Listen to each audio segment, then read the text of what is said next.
तो नमस्कार साथियों, उम्मीद करते हैं कि आप सभी अच्छे होंगे। इस वीडियो में हम बात करेंगे गतिमय त्रियक त्रिलोकासन के बारे में।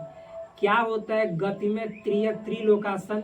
बहुत ही साधारण और सरल शब्दों में आपको समझाएंगे। इसके लिए मैं आप सभी के सामने जो पुस्तक रखा है, जो बुक रखा है, उसका नाम है संपूर्ण योग विद्या, जो कि राजीव जैन त्रिलोक जी द्वारा लिखित है। इसी पुस्तक के माध्यम से मैं आप सभी दोस्तों को योग की एक एक आसन अभ्यास को शेयर करता हूं, ताकि आप लोग ये कभी ना सोचे कि जो सामने वाला बंदा बतला रहा है उसमें कुछ सावधानी है कि ना है, गलती भी हो सकती है। 1% की भी गलती नहीं होगी। एक एक चीज मैं इसी पुस्तक से शेयर करता हूँ।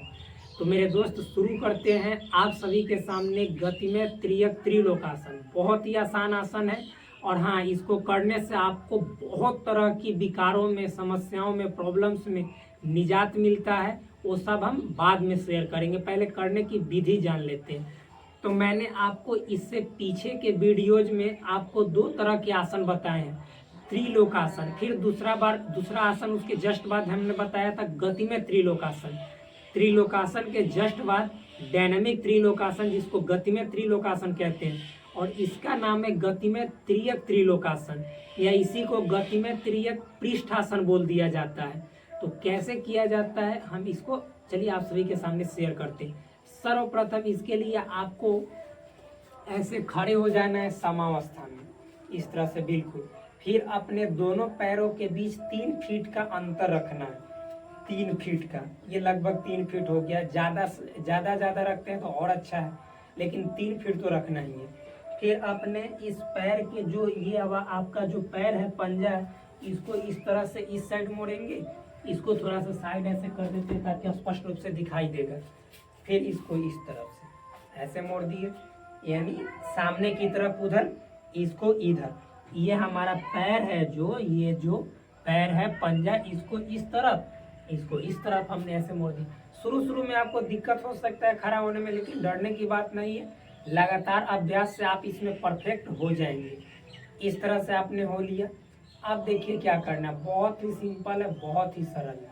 आपको इस तरह से आगे ऐसे हाथ रखना है मेरे दोस्त, और फिर देखिएगा क्या करना है। सबसे पहले श्वास छोड़ते हुए ऐसे, पहले ऐसे खड़ा हो जाइए। श्वास छोड़ते हुए आपको बाएं तरफ झुकना है। किधर? बाएं तरफ। इधर हमारा दाएं है, राइट है, इधर हमारा बाएं है, तो हम बाएं तरफ झुकेंगे ऐसे श्वास छोड़ते हुए, और यहाँ से घुटने को मोड़ते हुए ऐसे करेंगे। देखिएगा कैसे। और समकोण बनाना है, 90 डिग्री का एंगल आपको बनाना है, 90 डिग्री का। कैसे? तो देखिए, श्वास छोड़ेंगे,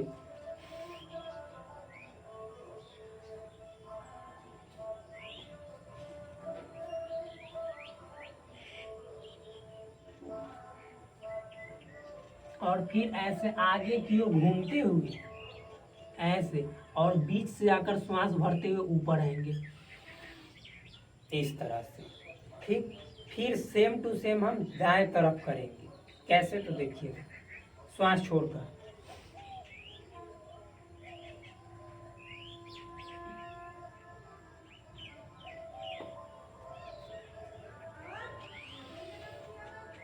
और बीच में आकर श्वास लेकर फिर पूर्व अवस्था में, मूल अवस्था में आ जाएंगे।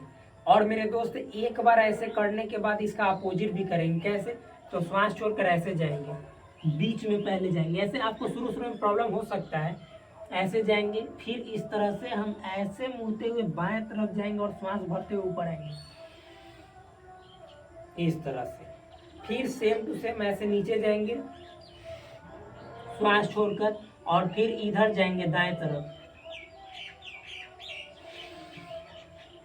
और ऐसे श्वास भरते हुए ऊपर आएंगे।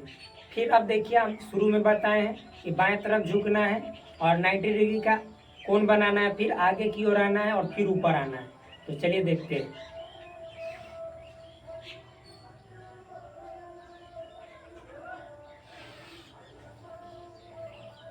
इस तरह से फिर मतलब कि दाएं तरफ झुकना है,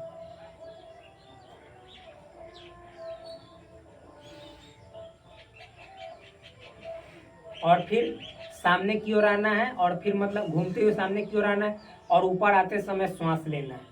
इस तरह से 4 से 5 बार आपको बाएं तरफ से, 4 से 5 बार आपको दाएं तरफ से, फिर सामने की ओर, जैसे हम आगे झुके फिर इधर से ऊपर आए हैं 4 से 5 बार, फिर हम सामने झुके दाएं से ऊपर आए हैं 4 से 5 बार, यानी कंप्लीट आपको 16-17 बार अवश्य करना है। तो इसको करने से क्या क्या बेनिफिट होगा, क्या क्या फायदे होंगे, वो मैं आपको इसी पुस्तक से शेयर करता हूँ। और जो भी बातें हैं मैं आपको अवश्य शेयर करूँगा। देखिए इसमें लिखा हुआ है मेरे भाई, सबसे पहले देखिएगा लिखा हुआ है कि लाभ में, बेनिफिट्स में, पीठ कमर के विकार को दूर करता है, यानी आपके पीठ में यदि दर्द है, आपके कमर में यदि दर्द है, प्रॉब्लम्स है, तो उसको दूर करता है। शरीर को छरहरा बनाता है। आपका यदि शरीर है, शरीर में फैट जमा हो गया, चर्बी जमा हो गया, तो उस चर्बी को दूर करता है, उसको अच्छा शेप देता है। पाचन तंत्र को क्रियाशील करता है, और आपका जो पाचन तंत्र है, जो डाइजेस्टिव सिस्टम है, उसको एक्टिव करता है, उसको अच्छा बनाता है। वायु का शमन करता है, और आपके अंदर यदि वायु विकार है, यानी गैस, एसिडिटी, इन सभी की समस्या है, तो उसको दूर करता है।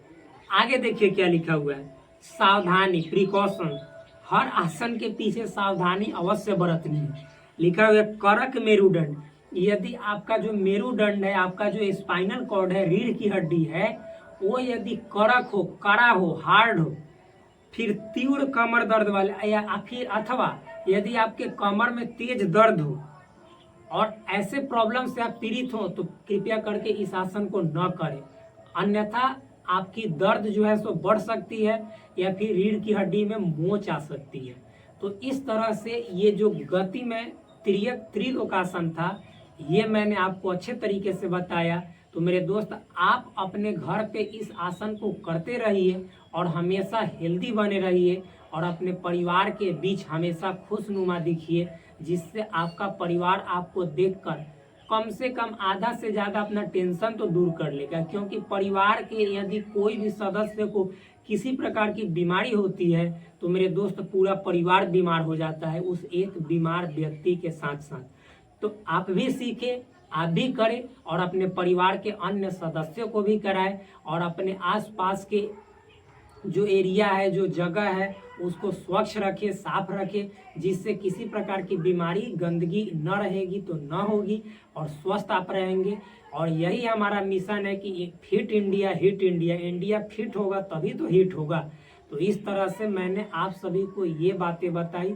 और फिर हम बात करेंगे अगले आसन की, जिसका नाम है कटिवृत्तासन, वो अगले वीडियो में। तब तक के लिए आप सभी से मैं विदा लेता हूँ। नमस्कार, जय हिंद, जय भारत। प्लीज़ आप हमारे चैनल को सब्सक्राइब कीजिए, वीडियो अच्छा लगे तो लाइक कीजिए, और अपने दोस्तों के बीच शेयर अवश्य करें। जय हिंद।